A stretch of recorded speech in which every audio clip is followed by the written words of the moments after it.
Hey, we're doing a new service. We started it in 2018. It's called Verify. If you're involved in filing an income tax return for business aviation, you need to watch this and watch all of it.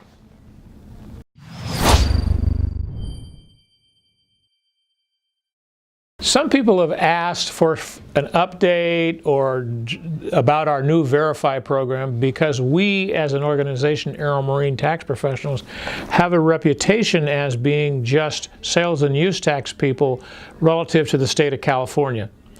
We have an additional program which we introduced in 2018 called Verify. It's where we continue to collect the business support on your flight. So we collect the flight logs, the fuel receipts, the maintenance logs. Those all establish that you actually made the flights that the log says you made. And then we collect the business support when we're filing a interstate commerce exemption for California stuff. But if you use that same level of documentation, the exact same documents, they can support your ongoing use throughout the years to be able to even write off $1 worth of your aircraft expenses on an annual basis, because the IRS requires that on an ongoing yearly basis of the flight hours that you actually fly, more than half of those be for business. Because if your use on an annualized basis falls down to 49%, you cannot write off anything. In other words, all of your aircraft expenses are reduced to zero, which is going to increase their income tax collections on you. So our Verify program is where we continue to collect if you're one of our California clients, or we'll start collecting for you if you're not one of our California clients. Because again, our service is not related. The Verify service has a IRS look. All right, so it means it's available to anybody who's filing income tax returns with the IRS. So what it does is it takes all of this documentation and supports your ability to write off anything related to your aircraft. And it's not something that your CPA generally collects, because they're focused on collecting things relative to income versus expenses and reducing that down to what's taxable. What our Verify program is the whole foundation to all that, because if you can do all of that stuff, and if you can't prove or support, it's a better word to use, that you used it on an annualized basis more than half of the flight hours, you can't write off anything. So your CPA could be wasting your time. So that's the purpose.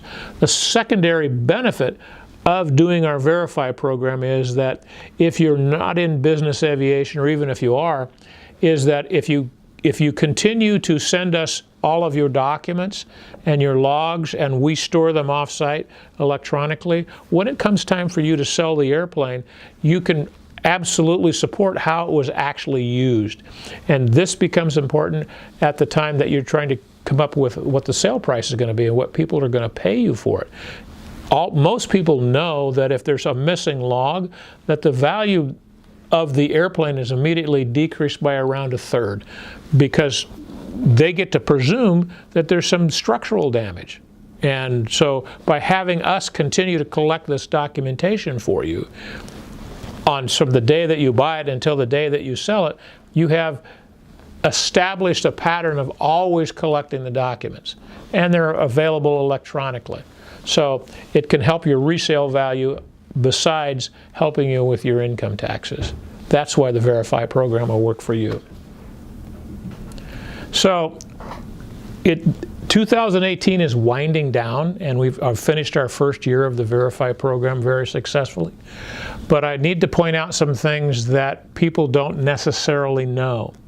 There's actually two different kinds of ways that the IRS looks at these tax returns.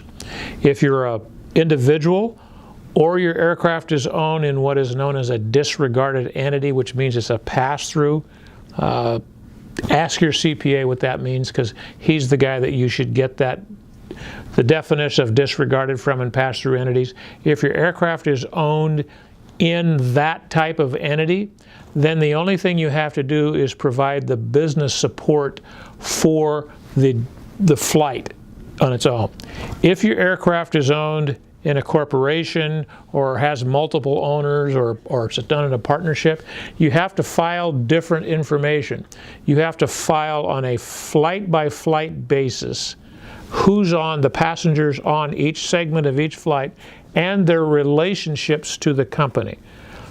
And then the IRS is going to go through that. If you have anybody on a segment of a flight that is not on that segment for that specific business purpose, they will reduce by some percentage calculations your write-offs, and that will go against all of your write-offs, your depreciation, everything. And their goal is to lower your write-offs so that it increases the tax revenue. So there's two different ways of doing it. Depending upon the ownership structure that you put it in, I am going to advise you of two things. Before you decide what the ownership structure is of your airplane, have a good consultation with a really qualified aircraft attorney who also knows the ins and outs of aircraft taxes and IRS codes, because it will have an impact on the way that you need to continue to file your tax returns. And it comes down to whether you only on each flight have to create the document, not create, support with the documentation, the actual general business purpose, because that's all you have to do if it's an individual or a disregarded entity. But if you have it in a corporation or a partnership or anything where can be considered multiple owners, then you have to file on for flight hour by seat calculation, or you could do it by flight hours or seat miles, okay? And it becomes a little bit more complicated, and it's a lot more work for you to do, because you have to fill out a checklist, and I can get the forms to you, of who's on each flight, each little segment if you're on a long flight, and their relationship to the business purpose of that flight. So just a heads up, that just so that you're aware of that. So, and it backs up to when you decide what the ownership structure is of your entity. That can have a huge impact on what you have to do in terms of the way that you file taxes in the ongoing future.